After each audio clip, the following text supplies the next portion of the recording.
ইঞ্জিনিয়ারদের বিরুদ্ধে বড় অভিযোগ যে আমরা যে রাস্তা করি রাস্তা টেকে না, 1 বছর 2 বছর গেলেই ভেঙে যায়। সাধারণ মানুষের অভিযোগ। তাতে আমরা দুটো জিনিসকে মোটামুটিভাবে আইডেন্টিফাই করি। এক হচ্ছে করাপশন, আর একটা হচ্ছে ইনএফিসিয়েন্সি। তো করাপশনের বিষয়টা আমরা সবাই জানি যে who is taking money from হুম, কিন্তু যেটা ইনএফিসিয়েন্সির বিষয় সেটা কিন্তু আমরা কখনো চিন্তা করে দেখিনি। এই সড়কে এইচবিবির অবস্থা সাংঘাতিক খারাপ থাকা সত্ত্বেও তার উপরে সিলিং করা হচ্ছে, অবশ্য লো ভলিউম সিলিং। প্রশ্ন হচ্ছে এই ধরনের কাজ আমরা করতে পারি কি না।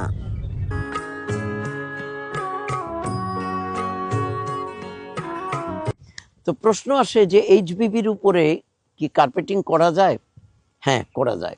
যদি এইচবিবির আন্ডারলাইং লেয়ারগুলো ভালো থাকে, সারফেস যদি মোটামুটিভাবে ইভেন থাকে, বা ক্যাম্বারিং যদি ঠিক মতো থাকে, এইচবিবির উপরে যে কার্পেটিং করা যায় না তা নয়। তবে এই ক্ষেত্রে অনেক অনেক বেশি প্রিকশনারি মেজার নেওয়া হয়, এবং আমি এক কথায় বলবো যে it's not a very sound practice to do carpeting over HBB. তো সেই জন্য আমাদেরকে যেটা করতে হয় সেটা হচ্ছে যে সাউন্ড ইঞ্জিনিয়ারিং নলেজ অ্যাপ্লাই করতে হয়। তো এখানে যেটা করা হচ্ছে সেটা হচ্ছে যে পিওরলি রিসোর্স ড্রেনেজ।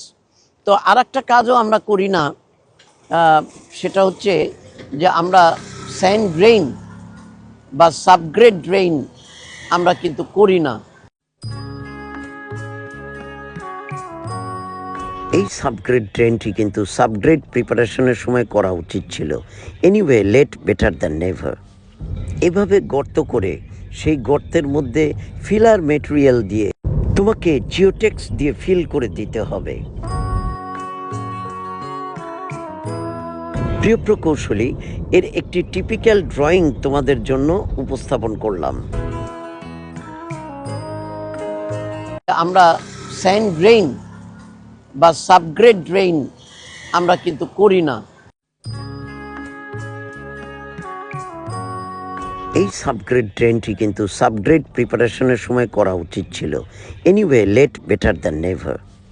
এভাবে গর্ত করে সেই গর্তের মধ্যে ফিলার মেটেরিয়াল দিয়ে তোমাকে জিওটেক্স দিয়ে ফিল করে দিতে হবে।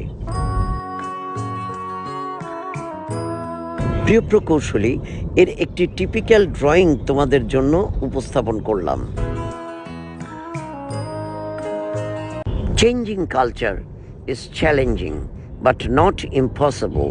Thanks for watching and thanks for being with Bilbandhu. Have a good day.